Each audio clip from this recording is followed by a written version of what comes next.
നമസ്കാരം. ഏതാനും ദിവസങ്ങൾക്ക് മുമ്പ് ഞങ്ങൾ വാർത്ത ചെയ്തിരുന്നു. അതായത് വർക്കല മുനിസിപ്പാലിറ്റി ചെയർമാനെ കോടതി അയോഗ്യനാക്കി. തുടർന്ന് ആ സ്ഥാനത്തേക്ക് വന്ന സുദർശിനിയമ്മ വൈസ് ചെയർമാനായിരുന്നു. ചെയർപേഴ്സൺ വന്നപ്പോഴത്തേക്ക് ഈ പറയുന്ന സെക്രട്ടറി അവർക്ക് നിയമനം കൈമാറാനോ അല്ലെങ്കിൽ അതുവേണ്ട നിർദ്ദേശങ്ങൾ കൊടുക്കാനോ തയ്യാറായില്ല. നമ്മൾ ഒരു വോട്ടേഴ്സ് ലിസ്റ്റിൽ ഒരു 285 ഒരു നമ്പർ പേര് പറഞ്ഞ് ഒരാളല്ല, നമ്മളൊരു ബന്ധുവാണ് ആ പയ്യൻ.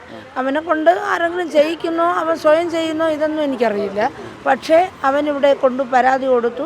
അത് സെക്രട്ടറി പറഞ്ഞത് ശരിയായ ഏർപ്പാടല്ല, അത് അങ്ങനെയല്ല, അത് വ്യാജമായ രീതിയിലാണ് അത് കിടക്കുന്നത്, ആ നമ്പർ ശരിയല്ല, അത് കണ്ടുപിടിച്ചു. അദ്ദേഹം പറഞ്ഞു ഇതിനെതിരെ നടപടിയെടുക്കാൻ പറ്റില്ല, ഒരാളിൻ്റെ വോട്ടവകാശം ഇല്ലാതാക്കാൻ പറ്റില്ല എന്ന് പറഞ്ഞ് അദ്ദേഹം ഒഴിവാക്കി വിട്ടതാണ്.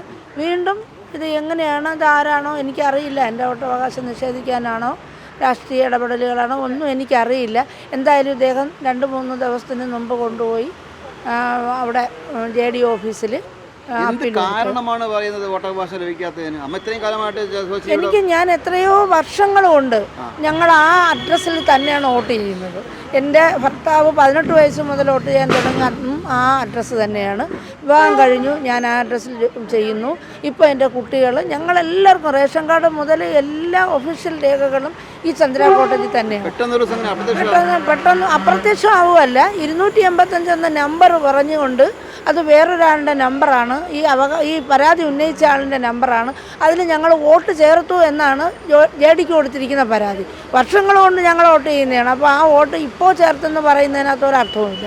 മാത്രമല്ല ഈ 285 എന്ന് പറയുന്ന നമ്പറുകൾ ഞങ്ങളെ എല്ലാവരുടെ ഇതിലും കിടക്കുവാണ്. തൊട്ടടുത്തൊരു ഡോക്ടറുണ്ട്, അദ്ദേഹത്തിൻ്റെ ഇതിലും കിടക്കുവാണ്.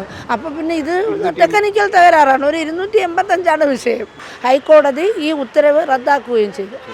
എനിക്ക് മത്സരിക്കാനുള്ള തീരുമാനത്തിലോട്ട് തന്നെയാണ് എനിക്ക്. അല്ല, മത്സരിക്കാനും വോട്ടിടാൻ പറ്റുമെങ്കിൽ മത്സരിക്കാനും പറ്റുമല്ലോ. പക്ഷേ എന്ത് ചെയ്യാം, അവിടുന്ന് സ്റ്റേറ്റ് ഇലക്ഷൻ കമ്മീഷൻ ഇതുവരെ ആ സൈറ്റ് തുറന്ന് കൊടുത്തിട്ടില്ല. എന്നെ റീഇൻസ്റ്റേറ്റ് ചെയ്യാൻ വേണ്ടി ഹൈക്കോടതിയുടെ വിധി വന്നിട്ട് പോലും അവരനങ്ങാപ്പാറ നയമാണ് അവർ സ്വീകരിച്ചത്. State election commission